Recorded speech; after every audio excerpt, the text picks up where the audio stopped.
ఒక్కసారి ఆలోచించండి, జిమ్కి వెళ్తున్నారు అందరూ. ఎందుకండి జిమ్కి? ఈ బరువులు ఇట్లా ఇట్లా ఎత్తుతారు, అలా అలా నడుస్తూ ఉంటారు, కాళ్ళతోటి ఇచ్చేస్తారు, వంగుతారు, లేస్తారు.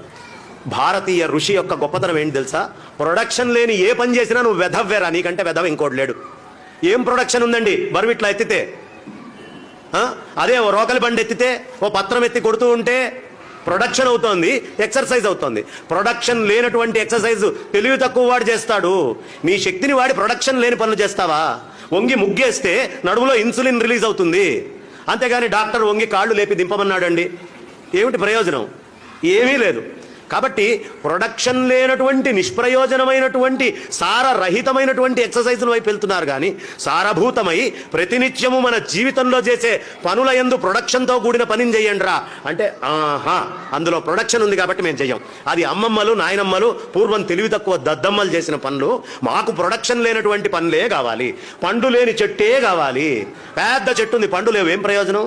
మామిడి చెట్టుకు పండు రాలేదనుకోండి, ప్రయోజనం ఏంటి? ఫలం లేనటువంటి చెట్టుని ఏం గౌరవిస్తాడు? ఎవడు గౌరవిస్తాడు? 2 రోజులు అయ్యాక నరుకుతాడు చెట్టు, ఈ ప్రదేశంలో పండు వచ్చేది పెడితే నయ్యము అని.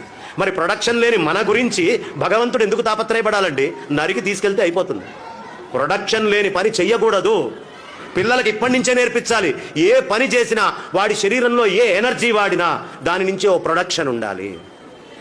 ఎనర్జీ ప్రొడక్షన్ ఇవ్వడం కోసమే ఈ ప్రపంచంలో ఓ కరెంటు స్విచ్ వేశారు, ఎనర్జీ కన్జ్యూమ్ అవుతోంది. ప్రొడక్షన్ ఉంటే స్విచ్ వేస్తారా? లేదండి ఊరికనే స్విచ్ వేయండి, మీ కరెంటు యూనిట్ మాత్రం తిరుగుతుంది, ఆ ఫ్యాన్ తిరగదు, ఈ ఫ్రిడ్జ్ రాదు, ఆ ఏసీ రాదంటే స్విచ్ వేస్తారా వెళ్ళి? అది ఎంత తెలివి తక్కువ పనో ఈ చేస్తున్నటువంటి పని కూడా అంతే తెలివి తక్కువ అన్నది. ప్రొడక్షన్ లేనటువంటి పనులు చేస్తున్నాం. ప్రొడక్షన్ ఎందుకు వస్తుందయ్యా ఈ పనులన్నీ చేస్తే అంటే, మూలాధారం దగ్గర ఉన్నటువంటి గణపతి సమస్తమైనటువంటి దేవతాశక్తులకి స్పైన్లో కింద ఉండి, తానే సహస్రారం దగ్గర ఉండి అకార స్వరూపంలో చరణాలని ఆశ్రయించి ఈ శరీరంలో ఉండేటటువంటి శక్తిని మొత్తము ఏకీకృతం చేసి మనందరినీ నిలిపి ముందరికి తీసుకెళ్తున్నటువంటి వాడు గణపతి.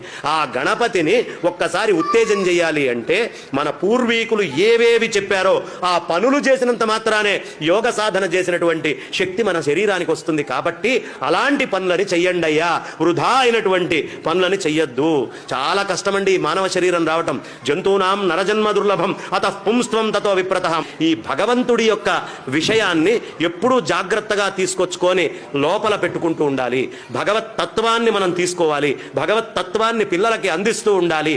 ఇదే వాళ్ళకి అవసరమైన నాడు రక్ష అవుతుంది తప్ప ఈ భగవత్ తత్వాన్ని దాటించి చేసేటటువంటి ఏ పని అయినా వాళ్ళకి భవిష్యత్తులో ఇబ్బంది పెడుతుంది.